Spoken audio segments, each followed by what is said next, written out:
From the distant past to the distant present,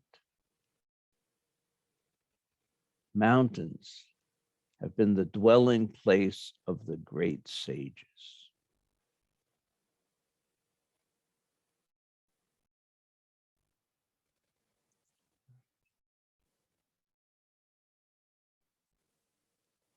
So as usual, Dogen is somewhat incomprehensible. But as Daido Roshi said, and I'm finding this more and more to be true as I'm exploring Dogen currently, that while he is obscure to our intellect, he is luminous to our hearts. So even though we can't necessarily rationally parse out what he's saying and wrap our heads around it, there's some part of us that intuitively has a sense of what he's talking about. And this is, to me, is so beautiful, so beautiful. Again, from the distant past to the distant present, mountains have been the dwelling place of the great sages.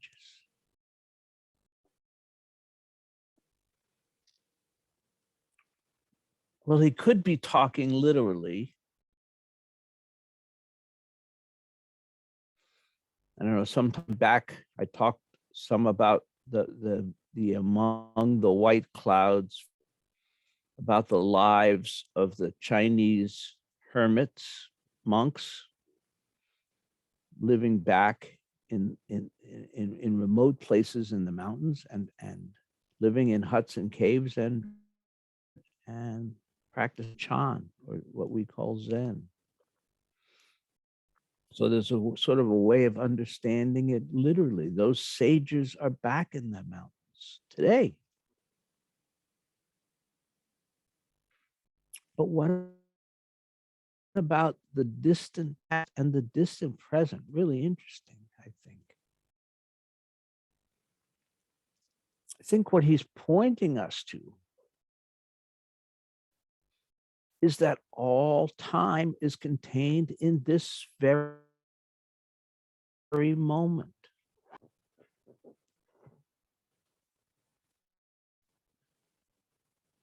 This is the distant past. This is the distant present. Those sages are right here. Because not only is time an illusion, right?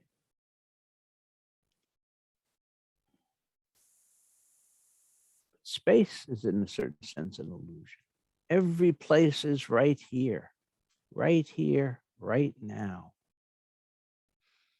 We are sitting with those sages. We are those sages. We are not separate from those sages.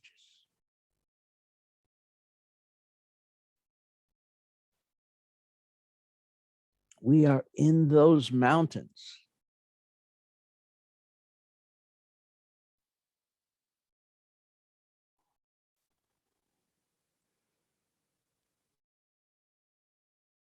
The mountains, Maryland's eastern shore, the mountains of Danville, California, the mountains of South Portland, Maine.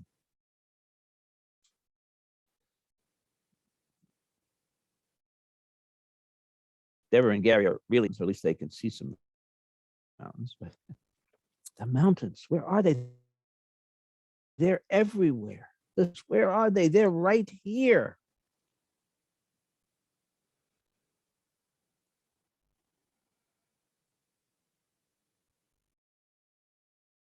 And when we are intimate with this moment, with this place, we are in those mountains. We are walking with those sages.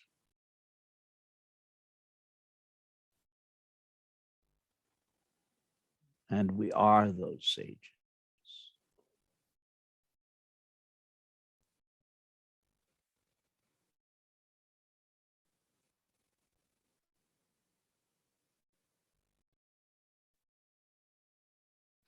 I think that's what pointing to in the line and throughout this Mountain and Water Sutra.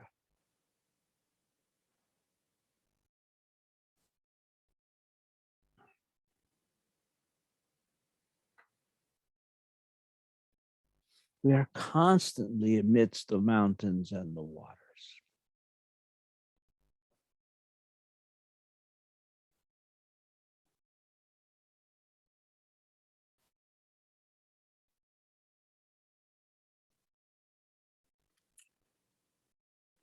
A few weeks ago, we talked about Mount Sumeru,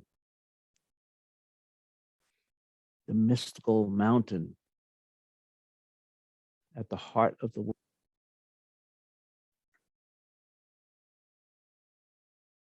Where is Mount Sumeru? Right here, right in your living rooms or den, bedrooms, whatever rooms you're sitting in at this moment. You are sitting atop Mount Sumeru. You are Mount Sumeru.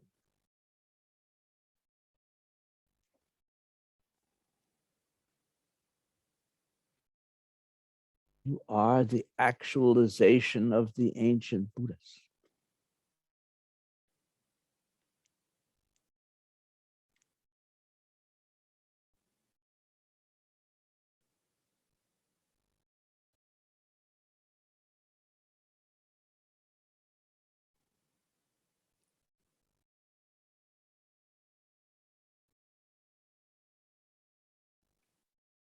The problem is we don't believe this.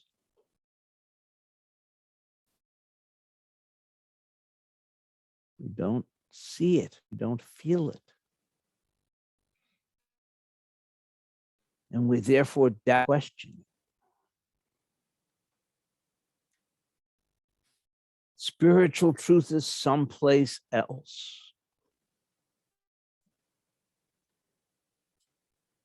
I need to take a trip to the Himalayas. I need to take a trip to India,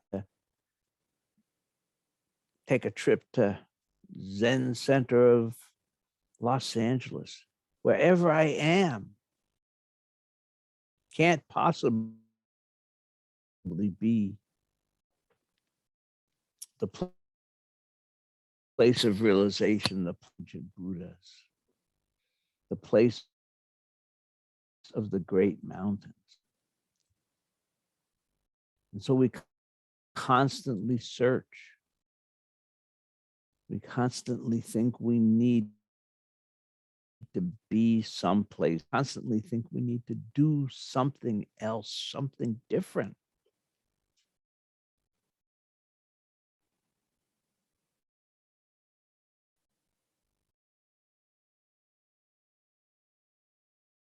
And yet, our lives, just as they are perfect and complete.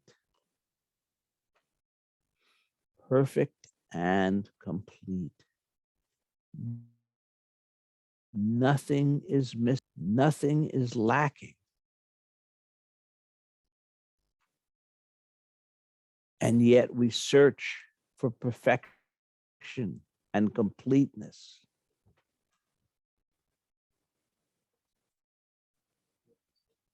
Because we think that those are things that exist apart from this moment, this place,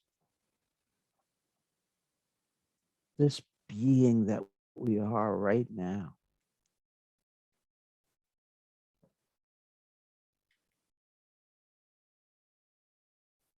We get books. Maybe I just haven't read the right book yet. Maybe if I find that book, it'll point me to the place where I need to go, and I need to find what I need to, what I'm looking for.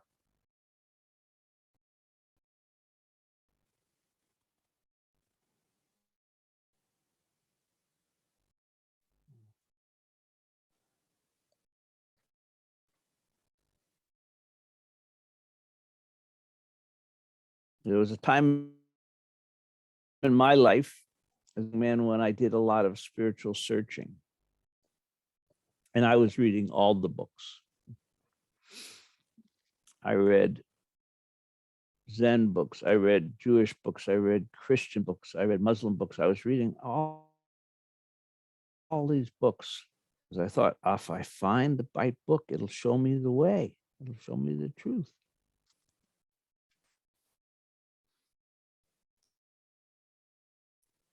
And then I kept reading Thomas Merton's Asian journals. Maybe some of you have read that, I don't know.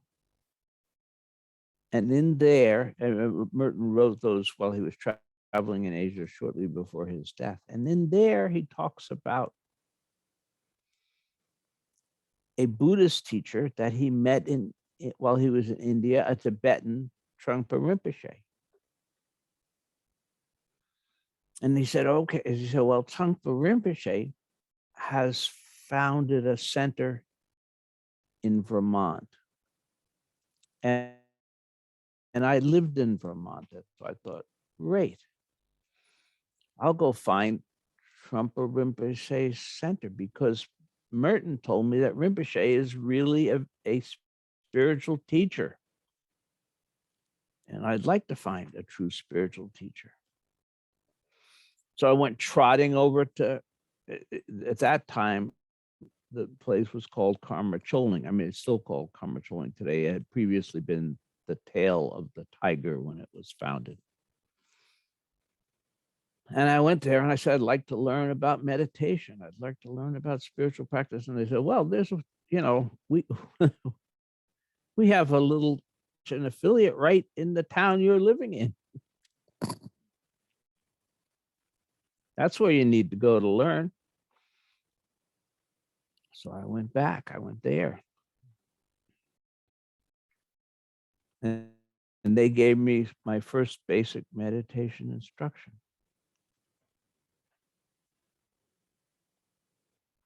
And then a short time after, I heard a Zen teacher talk. He came to visit and give a talk, Daido Roshi.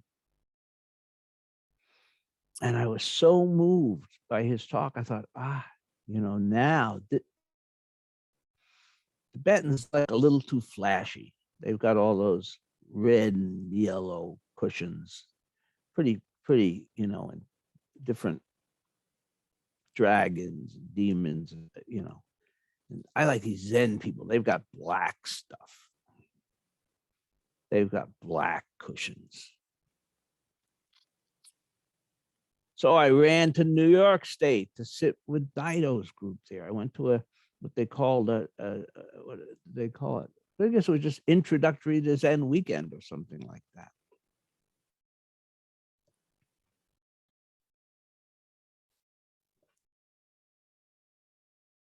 And then I started practicing. I used to travel there from Vermont to Mount Tremper, New York, near Woodstock.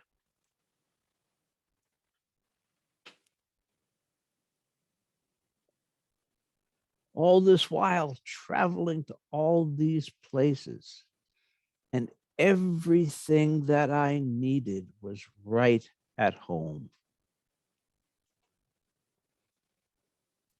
And everything that I thought was wrong with my life was simply an illusion. My life was perfect and complete before I even began to practice, but I didn't understand that.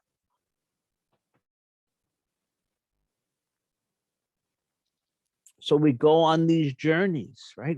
We all do, right? Whether it's through books, whether it's in our cars or, and looking, finding, searching, the solution to our discontent, to our existential dilemmas, to our hopes and fears. Where is it? Where is it? Where is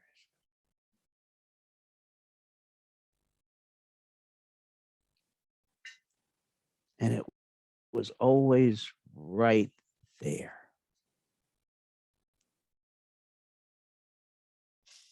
Right there.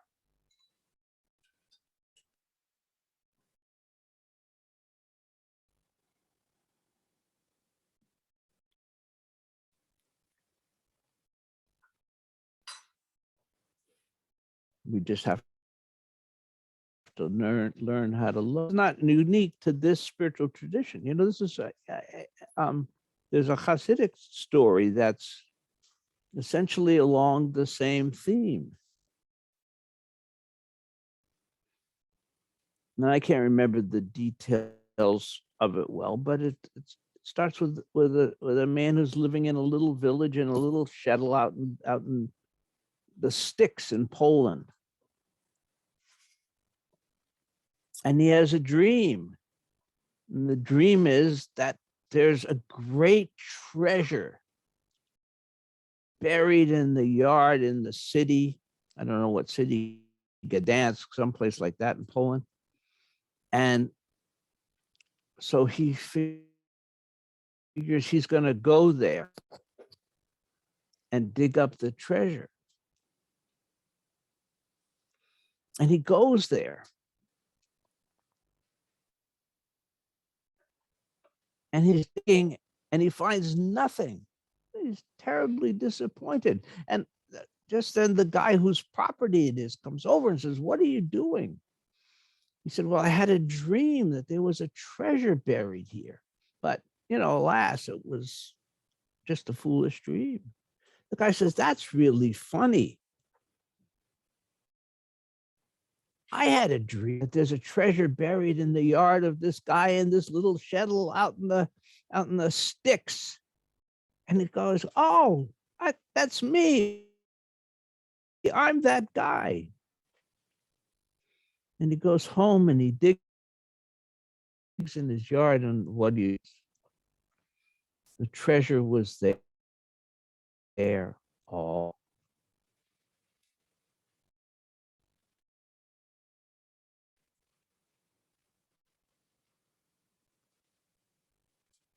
No need to seek at the heart of the lotus. The jewel of the heart of the lotus is right where we are. The saints and sages of all times are right where we are.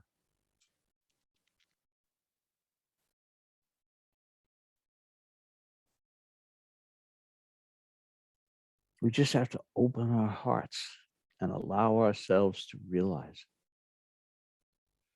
Stop chasing. Stop chasing. Sit down.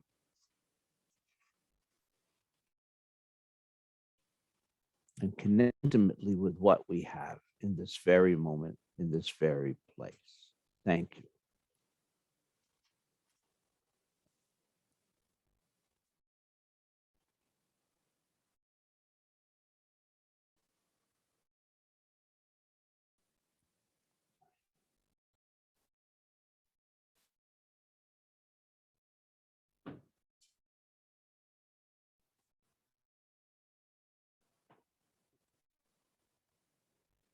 So comments, questions, thoughts, silence. Well, as someone who's read all the books, I can relate to what you said. Yeah, thank you. It was great to hear your talk. And part of me also wants to say there's obviously something about the process of having to go through that search that's important to, or was for me to help me get clearer about that. So, and I don't know if this is the right time to bring this up, but there's an amazing documentary called Fantastic Fungi. I think it's on Netflix or something. It is amazing, and everyone should check it out if you can. So, thank you. Yes, thank you. Yeah, that's Paul Stamets, the mushroom guru, and it is a wonderful documentary. Yeah, it really is.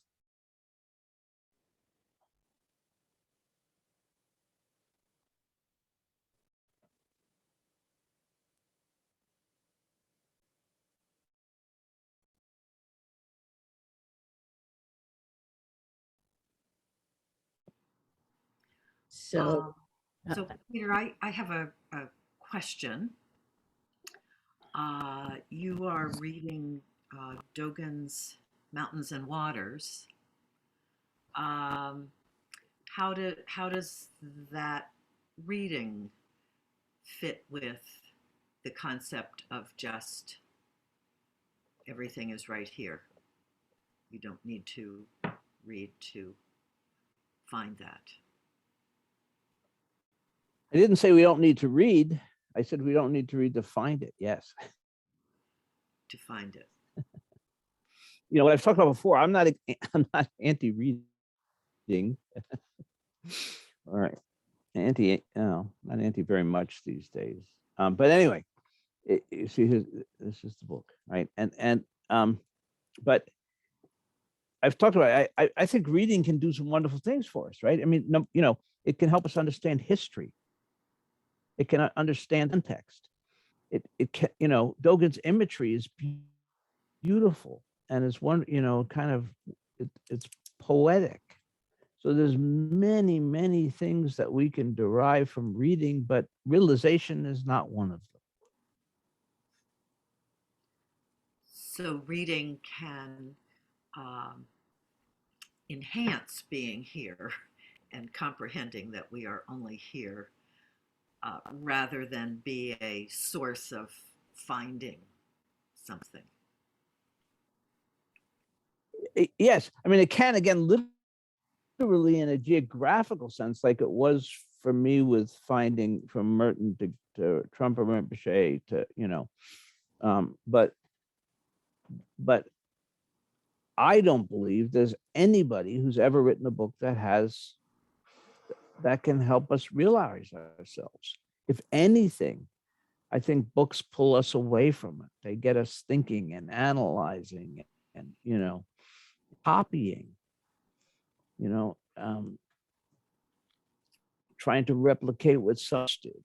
And we can't replicate what someone else did. We need to find our own truth. We need to find it in our own hearts.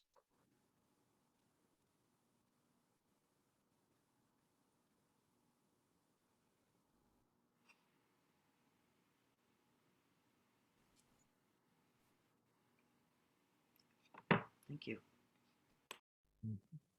there's that phrase that the teachings are the finger pointing at the moon, you know, that seems to apply too. You know, it's very different to look at the moon than to look at the finger. But that doesn't mean the finger is completely useless. Yeah, as long as pointing at the moon and not at Uranus.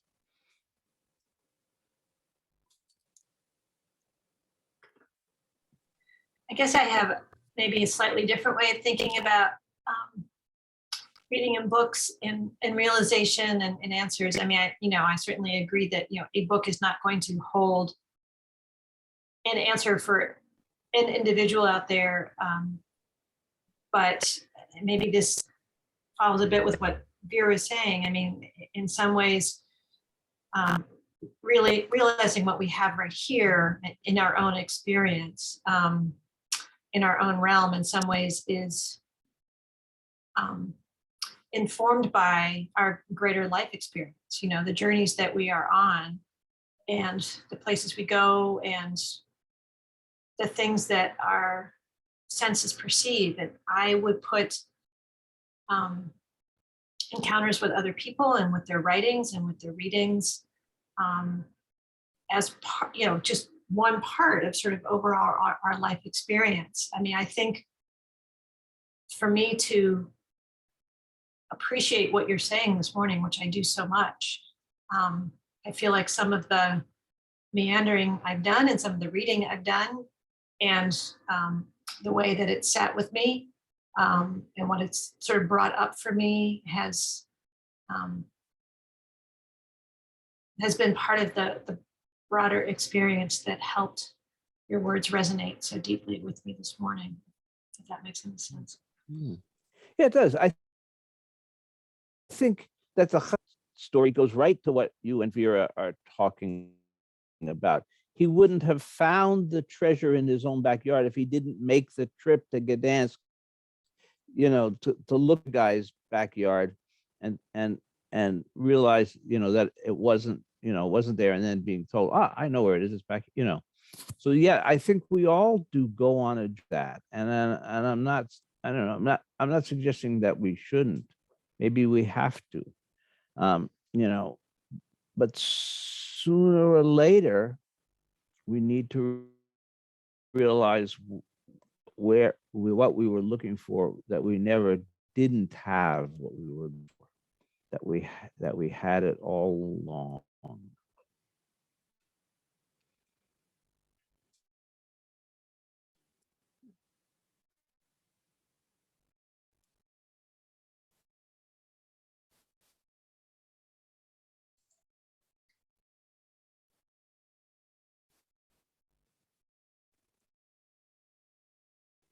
I feel like I should admit, like, it's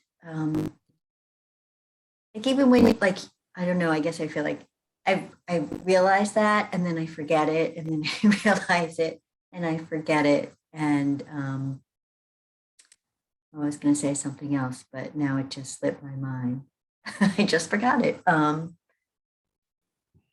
Yeah. Oh, yeah. And how it's sort of hard to give up that sort of searching mode. Like, I got pretty used to doing that, and stopping that is actually kind of challenging. But anyway. Yes, thank you. Well, and that's exactly the point. Being here in the mountains of the present moment is extraordinary, but we can't appreciate it until we can stop the searching. Right?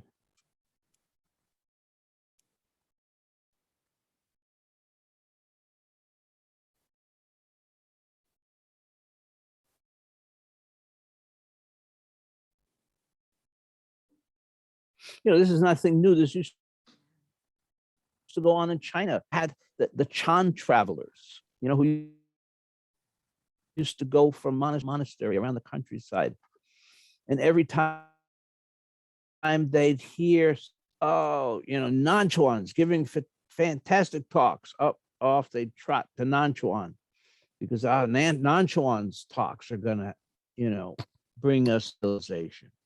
And then after they were there for a while, they'd hear, oh no, great master Ma, he was Nanchuan, let's go there, right? And they would literally, pick up and walk for whatever days and weeks to another place, and and maybe maybe that they needed to do that. Maybe, it's almost like we've got to exhaust ourselves walking before we can really appreciate where we started from. But this is not a new phenomenon. People do that today, right? People do it online right now. Now it's so easy. You don't even have to walk anyplace. You can sit in your living room and see lots of different teachers and lots of different practice centers and so on. And I don't, and sometimes I think my hyperbole is too strong. I mean, I don't think that's wrong, or maybe I don't even think it's necessarily unnecessary. May, as you guys are saying, be a very valid part of the process. But sooner or later, we got to come home.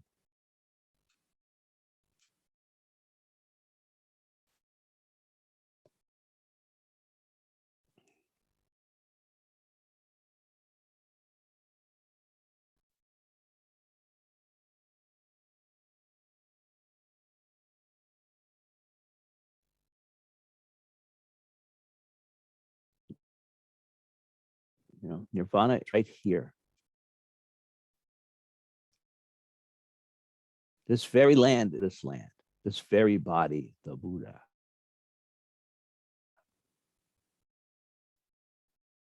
I think that's from this. Do you know there's Zazen? Is that where those lines come from?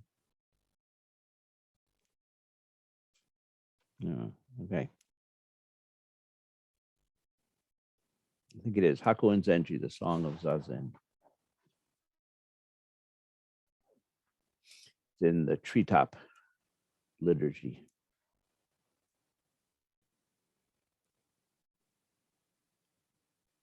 Nirvana is already here. This very land is the Lord, this very body, the Buddha.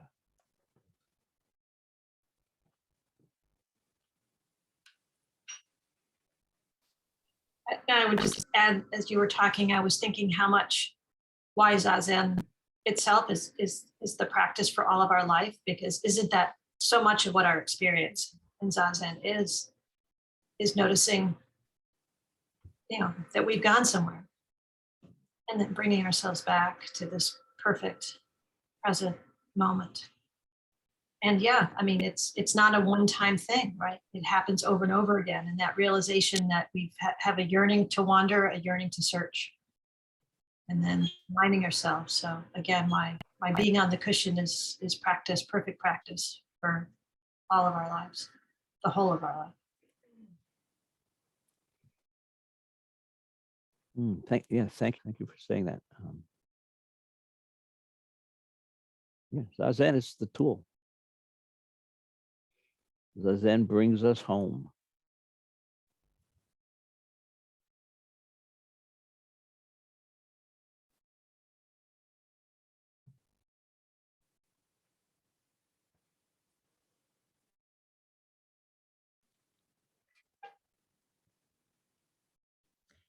I have to say, it's kind of perfect that we got to listen to the fungi earlier, because they're still singing. They're still here singing. All the flowers are singing. We're sitting in it. And it's not just us singing. Any Mm.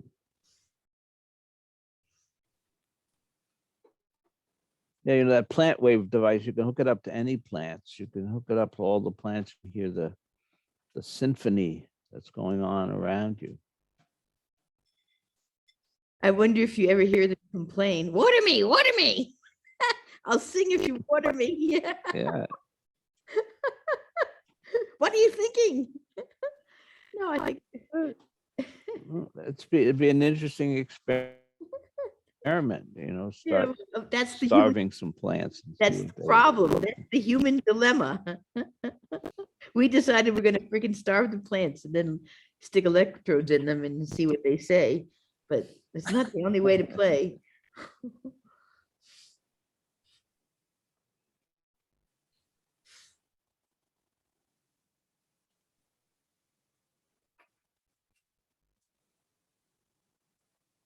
Okay, have we exhausted ourselves?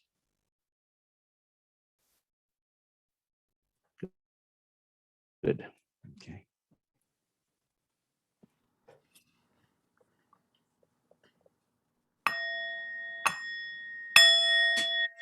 Creations are numberless. I vow to free them. Delusions are inexhaustible. I vow to put an end to them. Reality is boundless. I vow to perceive it. The enlightened way is unsurpassable. I vow to embody it. Creations are numberless. I vow to free them. Delusions are inexhaustible. I vow to put an end to them. Reality is boundless. I vow to perceive it. The enlightened way is unsurpassable. I vow to embody it. Creations are numberless. I vow to free them. Delusions are inexhaustible. I vow to put an end to them. Reality is boundless. I vow to perceive it. The enlightened way is unsurpassable. I vow to embody it.